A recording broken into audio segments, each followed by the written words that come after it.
Good morning and welcome to Dateline New Haven. I'm your host, Paul Bass, inviting you to look behind the headlines on the stories that make the Elm City tick. Nothing ticks better than Pundit Friday, which we're about to begin here in the WNHA studio. With the number one pundits in the media universe, pundits like the dairy-free goddess of our grassroots radio operation, managing editor of Inner City News, host of WNHA's Love Babs, and currently out on, I believe, Elm Street, feeding her meter, but about to return in a second. Babs, Rawls, Ivy. Harry, do you want to say hello on behalf of Babs? Babs. All right. We got We also have WNHA station manager and heavy D Donald Trump devotee Harry Droz, the bravest man in New Haven. Want to say hello on behalf of Harry Droz?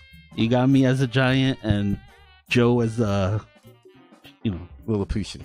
Little Joe. Okay, we got Norma Rodriguez-Reyes can't make it this week, but she'll be back next week, hopefully. And we got the flyest news hunter-gatherer this side of Fleet Street.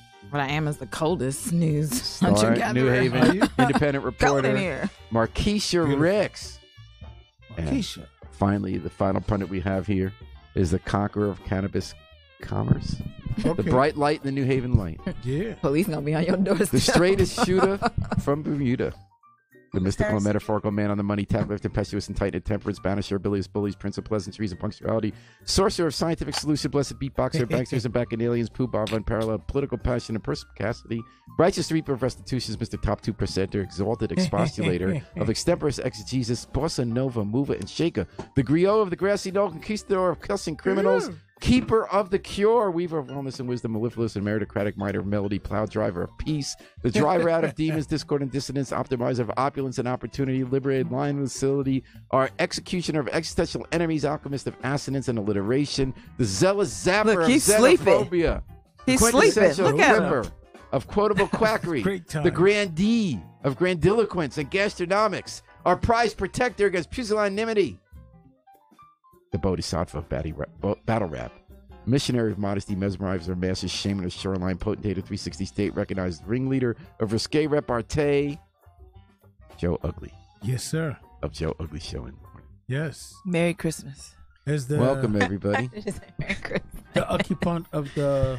It's like, Happy New Year. Does anyone else feel like they have a hangover this morning without drinking any booze? I did. What, you didn't have beer? I didn't. Oh, I haven't turned down the wine in the sucker last night. You know, people like beer. I know. Brett Kavanaugh likes beer. Does it really does. became like a scene out of Idiocracy. I like beer. I like chicks. I like money. You know. He played himself when he asked that senator, "What kind of alcohol do you like?" And she's like, "My father's an alcoholic." Actually, what he did so I'm say, pretty that careful Senator about what I drink. Amy Klobuchar, that was an interesting exchange when, and we're talking obviously about Brett Kavanaugh's confirmation hearings in the U.S. Senate Judiciary Committee. Amy Klobuchar was questioning him, a woman, as a senator. And unlike with some of the other Democratic senators he was basically battling with, which is a new chapter in how people go to get confirmed, they battle with the other side as a partisan battle, as though a Supreme Court justice is supposed to be on one side against the other guy, bad guys. He was friendly to Amy Klobuchar because they'd had a good meeting, civil meeting, and he said, "I respect you."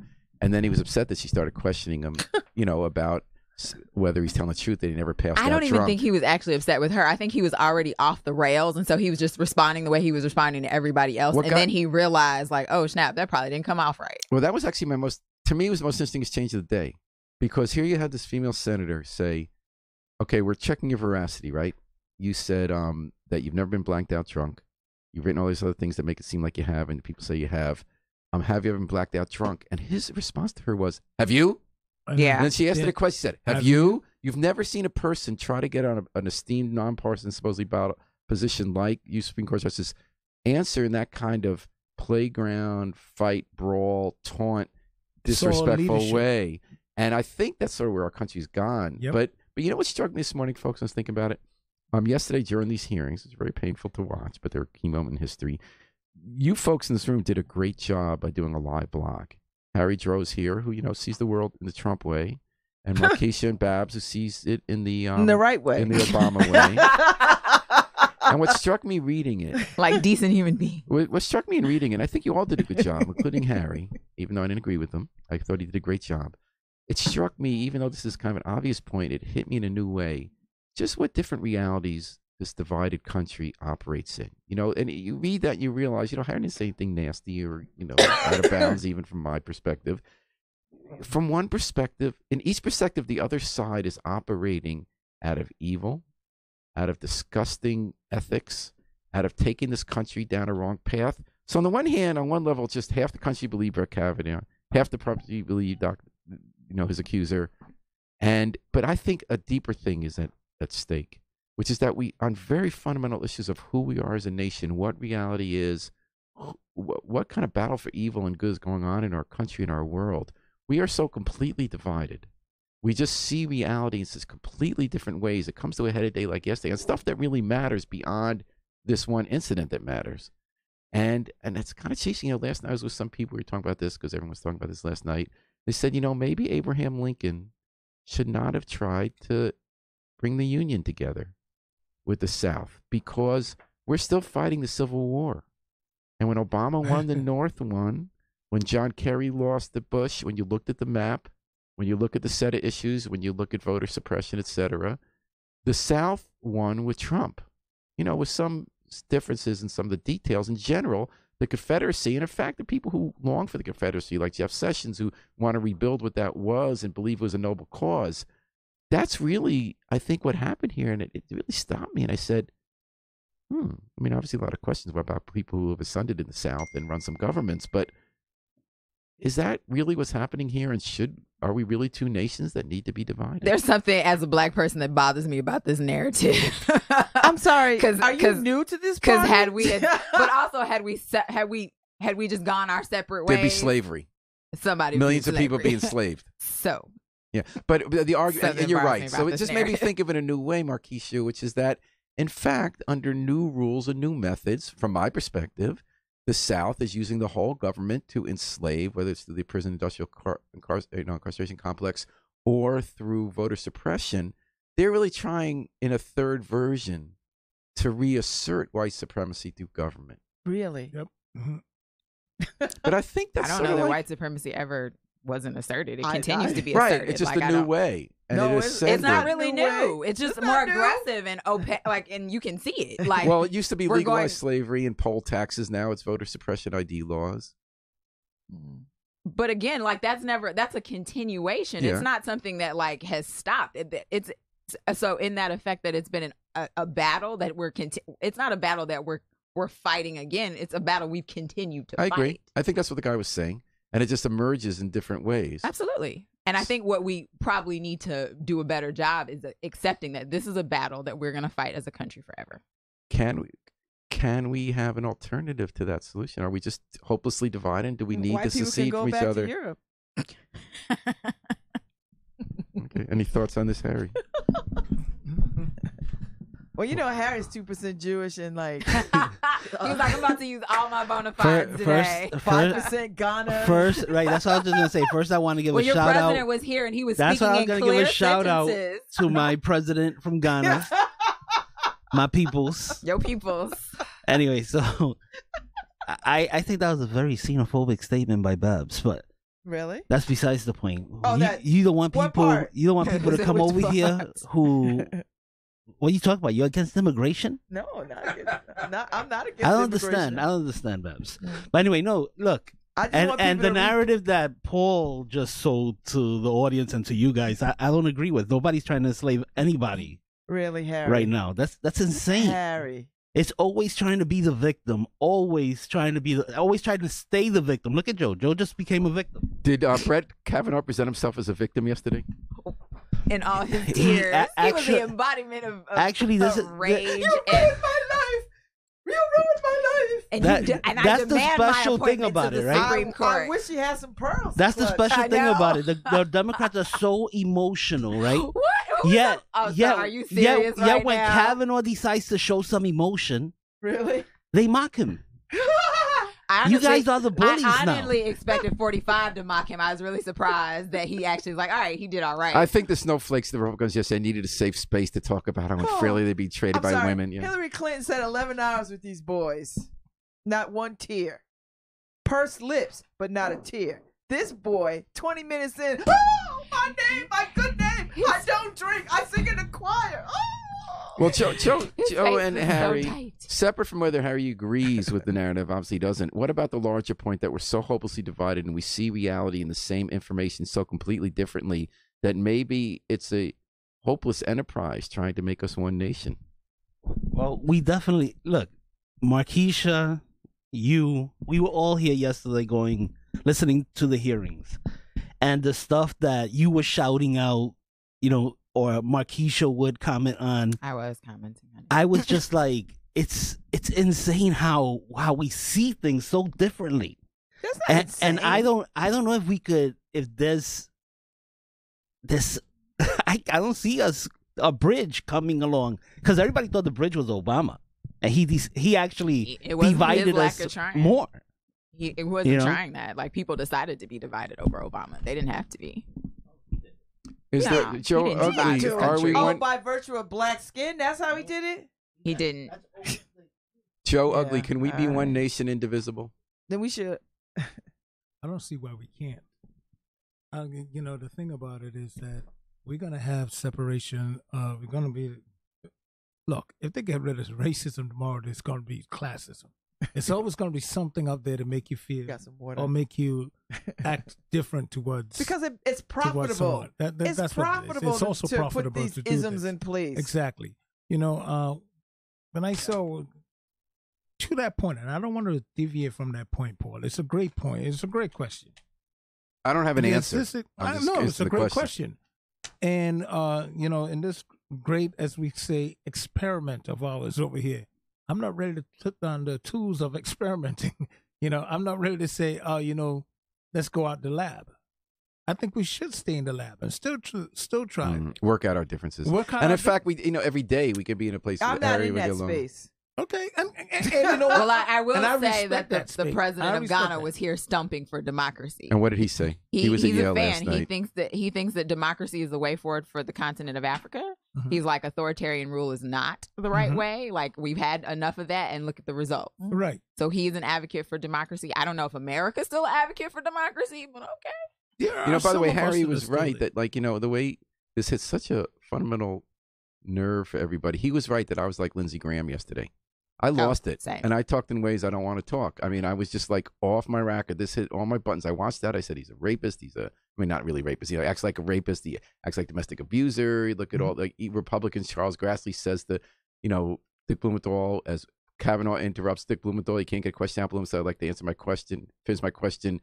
Grassley, the committee chair, says, well, hurry up and ask your question. Then a second later says to Kavanaugh, take your time and answer the question. I just felt like it was a loaded war. Yeah, and I got lost in that myself. Well, I think Paul, But here's the thing: we've got to have those kinds of reactions, and we have to be a little amped up sometimes.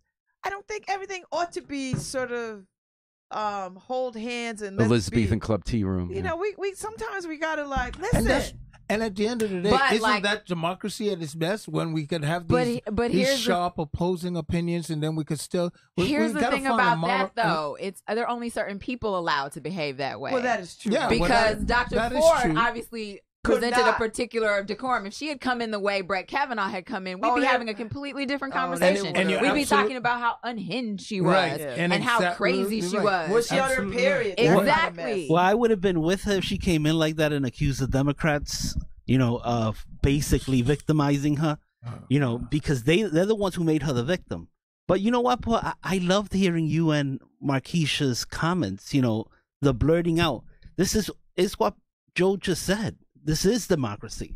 So even though we're so far apart. I don't think we're far apart. Well, we are. This is what black people want. Stop killing us. Stop changing the rules. Stop unevening the playing field. And allow us to be human beings. That's as simple as that. You're right. I think all people want that. No. I'm sure all people do. But all people are not being gunned down in the streets as we are. All people White people aren't being gunned down? All people are not being by their own people? Yeah. Of course they are. Being hyper incarcerated. Why you look at me like that, Joe? At the levels that black people are. Drugs are not in anybody else's community the way that they are in our community. Look at the FBI reports, because those numbers are wrong. But okay, then who has the right numbers? Look at the FBI. Who has the right numbers? The FBI. Who has the right numbers? Go look at the FBI reports, because the numbers that you just said are wrong. That black people are not being gunned down at a accelerated rate. You got to go look at those numbers. Okay, Harry. But they're incarcerated at an But even you know, rate. being that you're not a black person, I don't know if you could really speak to that. Well, he is a little Ghanaian. Oh, that's right. You do have a little bit. That's right. You do. 31%. Yeah, Let you me got ask 31%. Harry. Well, You let me might be ask- blacker than me, Harry. Let me ask Harry the question.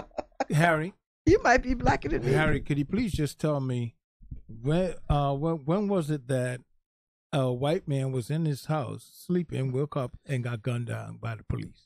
See, Joe. Yesterday? Just answer that. You're making that. You're making that. He about to a get y'all the race Brett issue, right? Kavanaugh But answer. Okay. Are, Well, are how you, many? Are you sure wait. that's a race issue? How many He about black to give Has y'all it the boys? Brett been How proven many? as a answer. How that's a many race white issue? boys have Or been did she shot? make in a the, mistake? how many and go white? into the wrong house? How many white kids been shot by black police officers and killed? How many? You want me to come up with that? You want me to make up a Well, you number were like you missing guys? numbers 5 seconds ago. All of a sudden, you don't have the numbers. I thought it was overwhelming. You guys are how many? gifted in How making many? up numbers. How I'm not many gonna Jewish do that. kids No, no. is shot in the back by police officers? How many?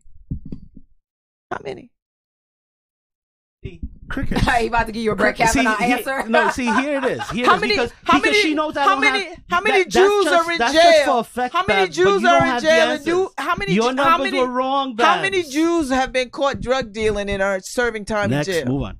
Why is Just this saying. why is this a Jewish thing? I'm just because I just needed another race of people to talk about, just to make the point. Who? Seriously? What'd he say? What'd he say? Oh, this one kind of left me on the edge. All right. Yeah. well, I was like, which way is it going? we're on the Paul- edge. We're on the edge Paul of was putting. like, "What did the Jews do now?" I don't know how we got in the middle of this one, but anyway, you're Carl, we just listening. celebrated our New Year. Could we at least get 4 Like, days? No, I we're was gonna in- make. I was in the Babs circle gonna last make night. Jews take sides. We were Like, like- I don't know where I'll take a issue. side. I'll take a side. I'm on that side of like that was racist, that killing in Texas when the woman wouldn't have done that to a white person in his You apartment. don't know that.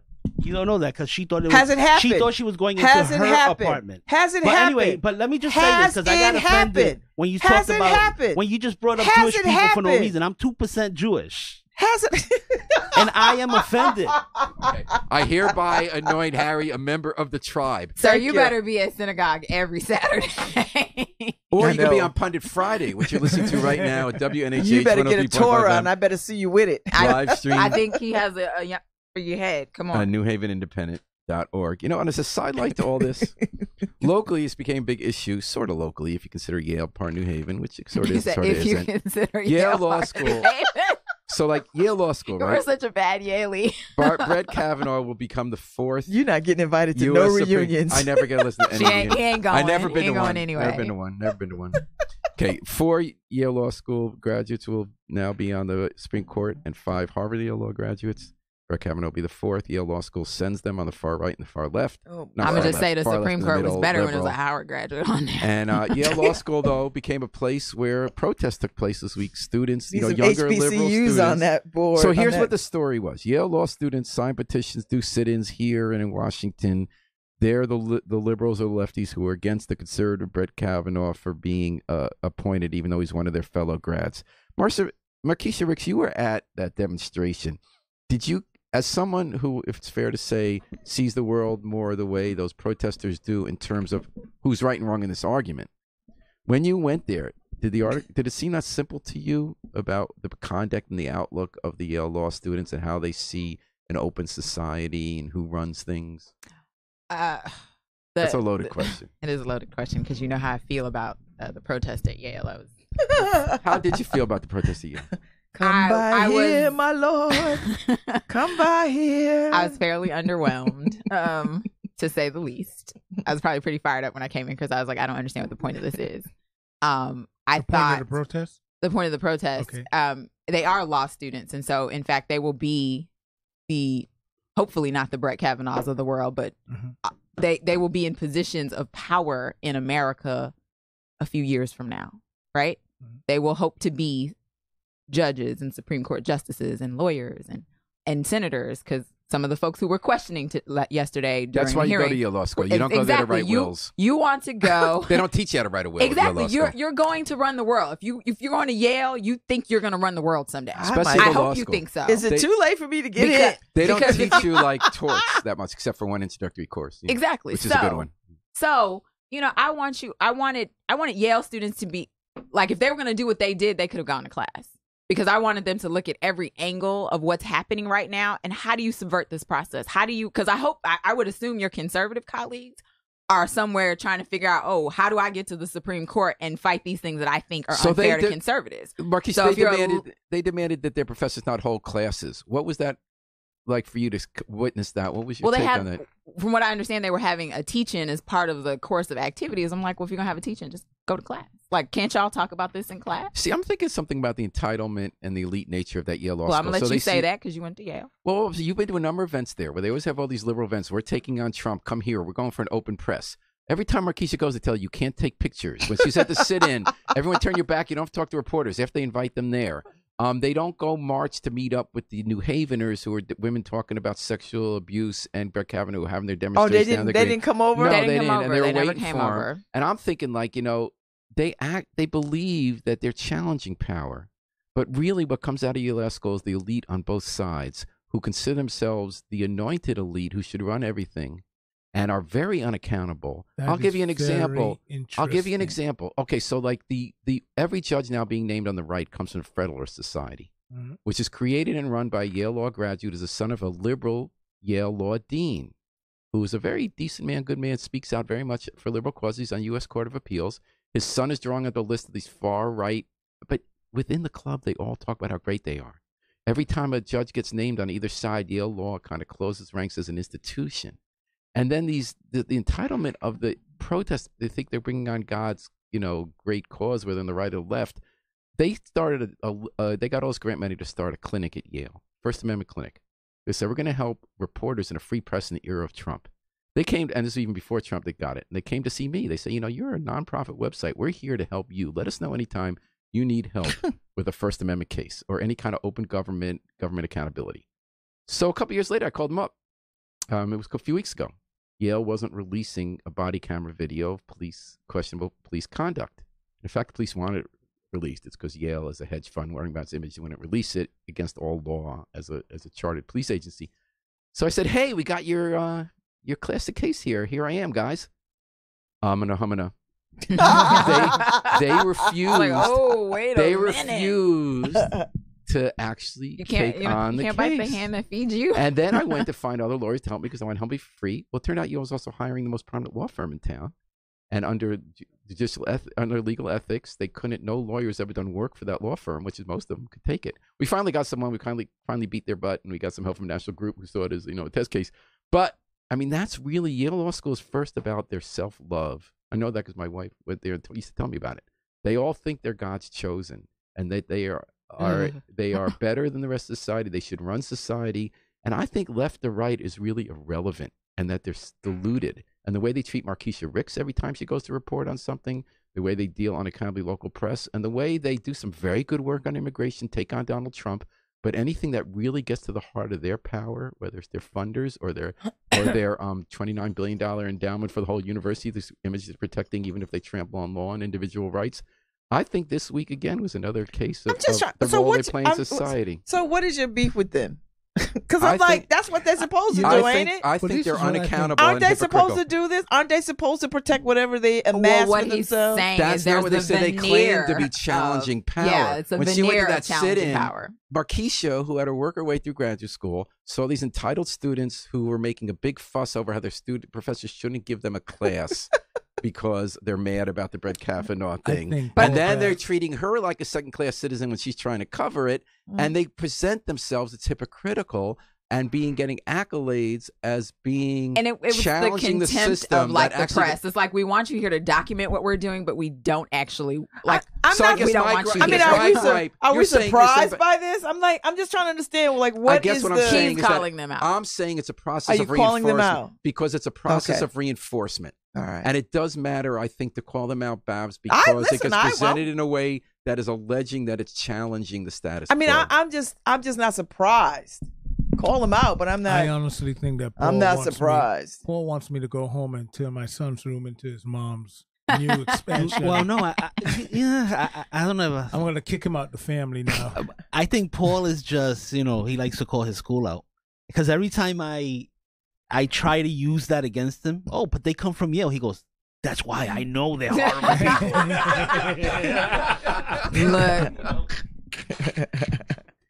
I mean, if we were in Cambridge, it would be Harvard. If we were in Princeton, it would be Princeton. And right? to that point, power structures are interested in keeping power. Yeah. But there's and Yale is a power structure. There's a twist on it with liberal power structures. Oh, absolutely. But they what are I also deeply noticed, hypocritical about the way they reinforce their own. Harry's like, I've been telling you this all along. Conservative power is the same thing. Well, it's all the same. It is all the same. It is all the same. Hypocritical about what it is. Because you have this. You want to talk about hypocritical? We have video of these guys on the right saying one thing today. Oh, not even tomorrow. Oh, yeah. Like 2 hours later, they say something different and swear to you didn't hear or see what it is. Oh, because 30 years ago when it was Anita Hill, everybody was calling for an FBI investigation. Right, exactly. They couldn't get to the FBI door fast enough. Thank you.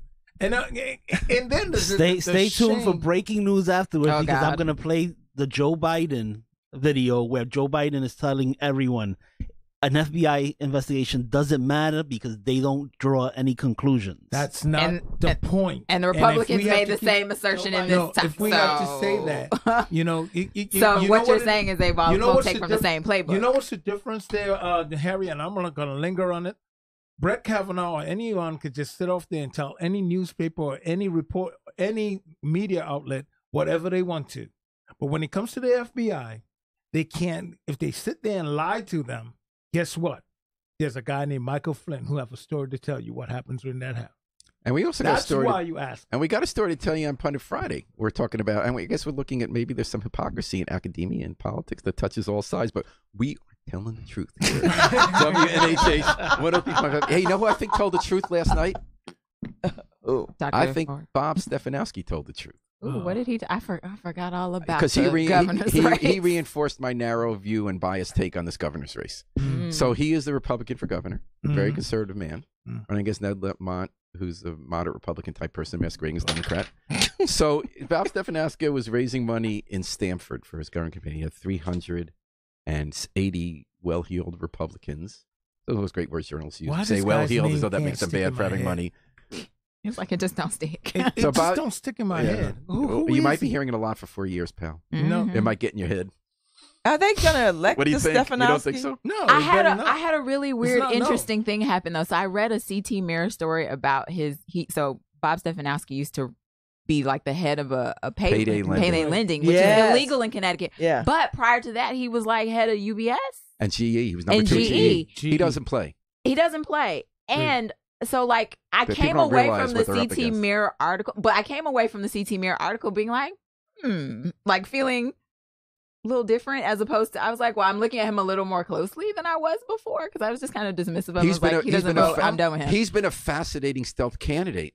Yes. The way he ran that primary was like brilliant. when he was running this payday lending, he actually was interested in reform. So he like brought in this woman who was in the micro lending industry, which has been very successful at helping like third world women like get like stuff to take care of like their families and stuff and start businesses. And, he brought in people who were critical of the payday loan industry. Like, now they still made payday loans, but they instituted some new products that were less abusive. They're still abusive, but less abusive. Less organized crime? It's still organized crime, but it's and like I less organized. He only did it after that guy out there in what was it, Indiana? When he got arrested, the guy who did. No, they wanted him. They wanted him because he's a blue chip guy. Like he came from places where they bought the CEO a Porsche. No, listen, where they bought the CEO a Porsche, and he was like, "Why did y'all buy a Porsche? Why would you do that?" Like he thought that was a bad idea. He was like, he raffled it off as a Christmas gift for people to use. So like he actually went in and tried to reform. Like he actually did and cleaned up places. I was like. Yeah, I mean, it's an interesting race because, in fact, on issues, there's a very honest, but to the Democrats' discredit, some of them are like, oh, he's just in payday lending. That's how he makes his money. He's a crook. Well, and Lamont's fortune comes from J.P. Morgan, which is basically legalized theft. So, they're both like that. The Democrats don't have these 1% arguments to make against Stefanowski because they're running on 1%, or his financing his own campaign. When does the president for Ghana leave? I need to catch that. But anyway, I want to girl, he left immediately. So on a much more strategic, he hoped stupid wasn't catching. There's a lot we'll learn pro and con about Stefanowski. He's running stealth. He's not really answering reporters' questions much. And he ran that primary stealth with just really Right. smart ads early. I think he knows what he's doing in a way that past Republican people didn't. It doesn't mean he'll win or not, because a lot of people are really mad at Trump. And Ned Lamont, Democrat candidate, is intelligently, strategically saying Donald Trump every 7 seconds, and the Republicans are saying Dan Malloy every 7 seconds to tag the Democrats. But what's interesting is an analysis Bob Stefanowski offered last night. And I will say that the only other person in Connecticut who previously published or publicly said this analysis was I. Bob Stefan and I have the same analysis of the state of this race. Okay. Well, I don't agree with him that he can't lose. He was telling these, he's ginning up his donors and saying, I can't lose. But here's why I said he can't lose. And actually, there's the reasons why I think he can win. I don't think he's necessarily going to win. I think it's really you can't call who's going to win this race. He said, here's why I can't lose.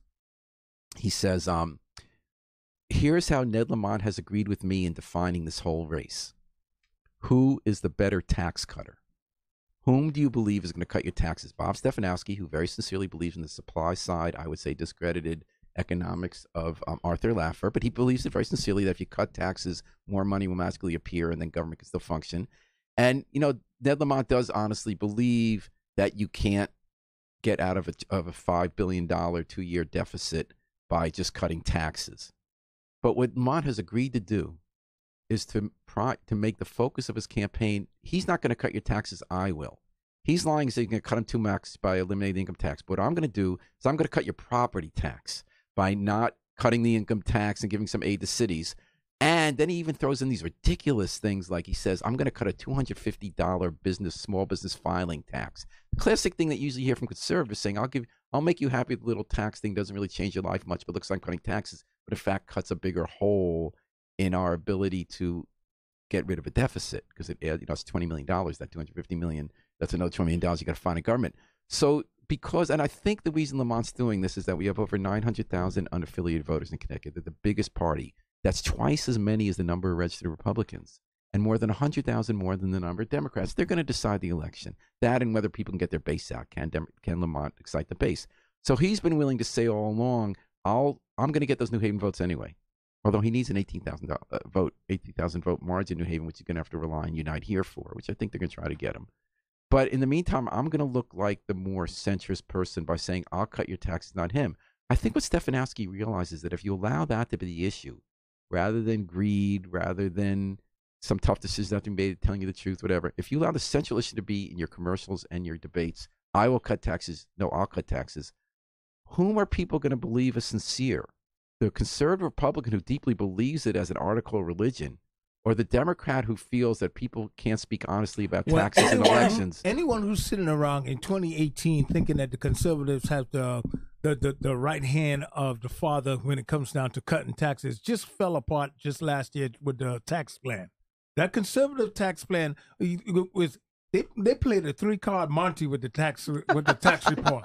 They have you looking at one side over here, and meanwhile. And that's going to show up next year, by the way. I think it's going to really start showing up after the 2020 presidential election, because the tax cuts for middle-class people expire, but the ones for the wealthy don't expire. Right, but the wealthy don't trickle down. Trickle-down economics does not work. But Joe, that's why. So that's why no one's trying to get your vote, because Lamont thinks that because you believe that, you're still going to vote for him over Stefanowski. Yeah. But in going after the middle, Lamont is willing to play the Republicans' game, defining this issue, not we have a $5 billion deficit that we can't get out of easy by just telling you what you want to hear that will cut your taxes. But the bottom line is, when you're talking about cutting taxes, at the end of the day, we have a deficit. We have to get out of it. So anyone's talking about cutting taxes is nonsense. So it is Stefanowski, but it does not give Stefanowski the right hand of the father, just because. You're talking about substance. I agree with you. Stefanowski's plan is substance is the most important, but I'm talking about just logistically, in terms of strategy for this election. Yeah, I agree with Bob Stefanowski that more people will believe that he will cut taxes than believe that Ned Lamont will cut their taxes. If that's what they believe, they're crazy. But then you're saying then Lamont believes they're crazy. And so Ned Lamont is doing a bad job of changing the subject. Thank you. He's agreed to this conversation about taxes. That's what Stefanowski's saying. Stefanowski's saying he agreed. They agree. They all agree. Stefanowski's saying, I got him where I want him. Right. Rather than change the subject, he's letting the subject be what I'm going to clobber He's like, him the on. Republicans have said, like, Stefanowski said, this is what the subject and I'm is. stepping away from that, Paul, and you saying, should change look the at subject is what he needs to do. That's what I'm on. Let's step away from Joe, the reality in your optics. bubble, right? And Paul is right that after 2020, where the tax cuts expire for the low income people, but it's not after 2020 that expires. It is. It expired 2019. Right. No, you won't feel it up to after 2020. But the thing is that the Republicans, that's not guaranteed. the Republicans want to extend those tax cuts. The Democrats aren't interested in doing anything. They want to extend which no, but tax that is cuts? the point. They want to extend which tax That is cut? the point. If we're going to talk about substance. Which tax cuts do the Republicans want to So let me ask you something. Now, Ned Lamont is hiring people with a lot of money who are very intelligent, know more than we do about the numbers. They've concluded differently from what we seem to think, that they shouldn't change the subject. They've concluded the way you're going to have your best chance of winning, getting the middle, is if you agree to these terms of making this about tax cuts and just convince people you're the tax cutter. Now, But aren't all the reports saying, like, neither one of them have a really, like, a tax plan that actually could happen? yeah. But what I'm wondering Yeah. is, was there a different lesson in 2016? Now, you got Bernie Sanders and Donald Trump, presidential candidates who I would say that outside of some aspects of globalism and global trade, they have the most opposite opinions of any two politicians you'll ever meet. You had people who voted for both of them because they thought, rightly or wrongly, that they were genuine, rather than looking for someone who's in the middle. And these are independents. But before 2016, the conventional wisdom of the high-priced consultants who were like giving a lot of advice to Ned Lamont, because Democrats thought we need a candidate who has tons of money because he could do more commercials, so let's go with Ned Lamont. They're running on the playbook pre-2016 because he's basically the Hillary Clinton candidate. They're going that Hillary Clinton 2016 campaign, the campaigns before that you have to go in the general election to the middle, and rather than go first with what's the honest talk that comes from your heart, try to fool people into thinking you're kind of something you're not, so they'll elect you, so then you could be, quote, responsible once you're in. And I don't think people buy it. I don't think people look at Ned Lamont, and yeah, he is a moderate Republican trying to pretend Democrat, so the base knows that. But I think otherwise that we say, gee, Ned Lamont will cut my taxes more than this raving right-wing Republican. Here's the situation. I think if we're a one-issue constituent or voting bloc, then of course the Republicans has a strong chance of winning. But we have to be more than a one-issue voting bloc. Taxes is one issue, but we have civil rights issues. We have and that goes from the LGBTQ community as well. There are so many things that the far right would like to snatch off of the table and do it so collectively. So if you're only on taxes and you don't want to pay attention to the other stuff, just remember, election has consequences. Exactly. And so does Pundit Friday, which you're listening to on Does it have WNHH, your home for community radio, 103.5 What FM. consequences? People rolling up You on get you. to have- Hey, I heard you on the radio. And you Oh, get yeah, the that's consequences true. are you get your mind open, you get to take on this week's news from some of the best pundits in the media universe. All right. Those are the Paul. consequences, the heavy consequences. You are right. Were the Easy. consequences for Aziz Ansari. He came to New Haven this week to play at the College Street Music Hall, one of the people identified in the Me Too movement as someone who was taking advantage of women. That's still His career got sidelined for about 7 seconds. He came back. He's doing concerts. He sold out the joint. twice. Yeah. Right? Yeah, they Had had, to a open a new second show. show. Yeah. Who? Aziz Aziz Ansari. That's Oh. because my neighbors in my You said building who? love him. Who previously, before the Me Too thing, was actually positioned as a feminist. Yeah. Right. And then That people was- said he Until was, until he Until wasn't. he wasn't. it was not a rape And now he's back allegation. again. It wasn't a sexual assault allegation, was it? It was like being pushy and If insensitive. she It was- says no, stop it. It was a not reading social cues. issue. I want what I want and I'm gonna have it. Yeah, I think it was like, okay, there's enough, stop. And he didn't, yeah. So what do you think about the concert and his coming back to the fore? That's part of the people trying to re-enter after being sidelined for 7 minutes by Me Too on their careers. Any thoughts on that? He was sidelined for 7 minutes. Might have been my 7. His goodness. case might have been 4. Yeah. I mean, he still got a show on So- Netflix, don't he?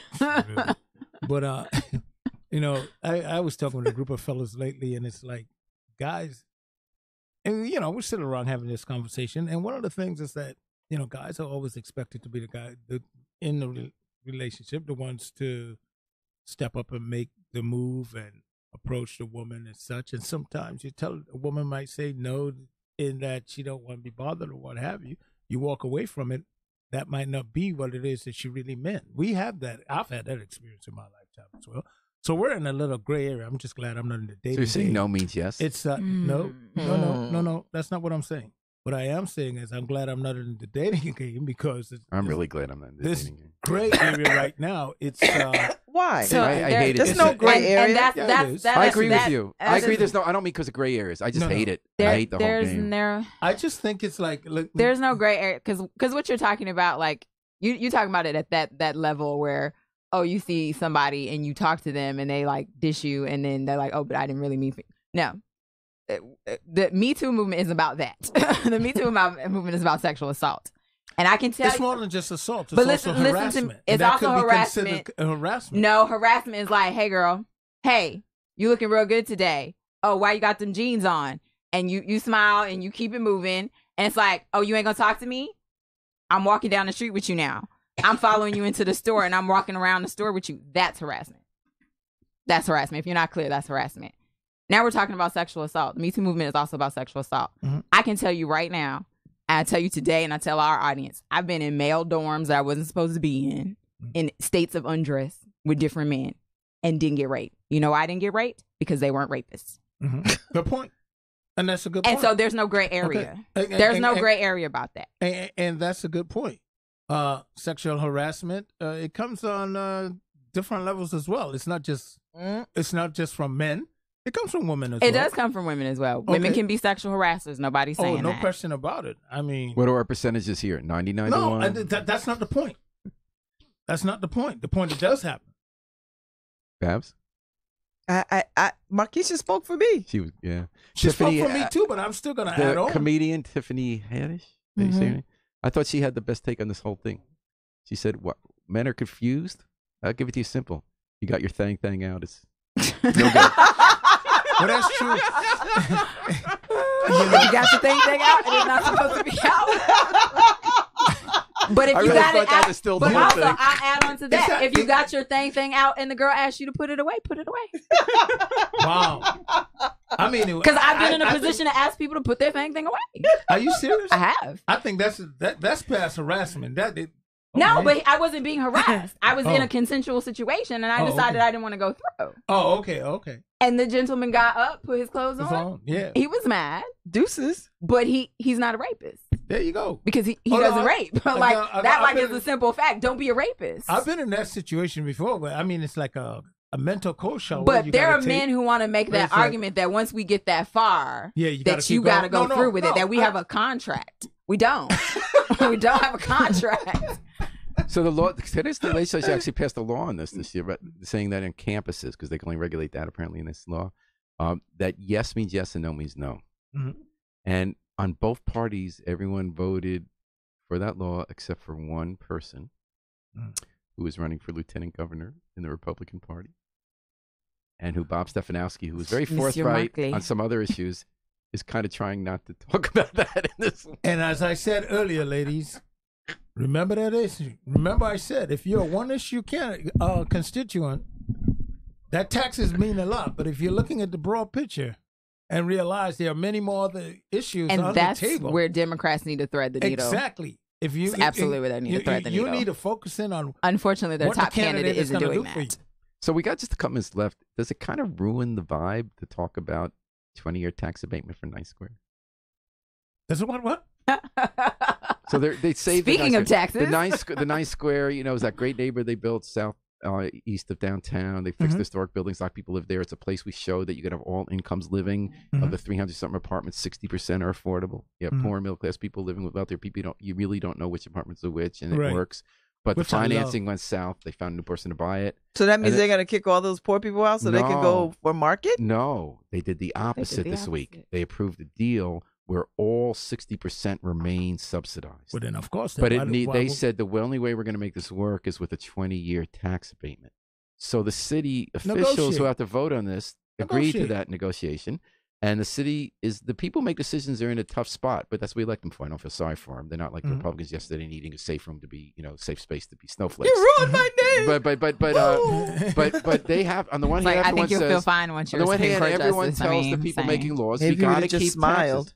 Everyone's telling the people who make the laws, you got to keep those taxes down because it's too much in the city. I think 20 years is too much. And then other people say we need affordable housing Because you can't pivot from 20 but years. they also say you want affordable housing, and some people say people will build here and make money with no tax breaks, but if you want affordable housing, the numbers just don't work unless you give them the tax break. I think 20 years is too much.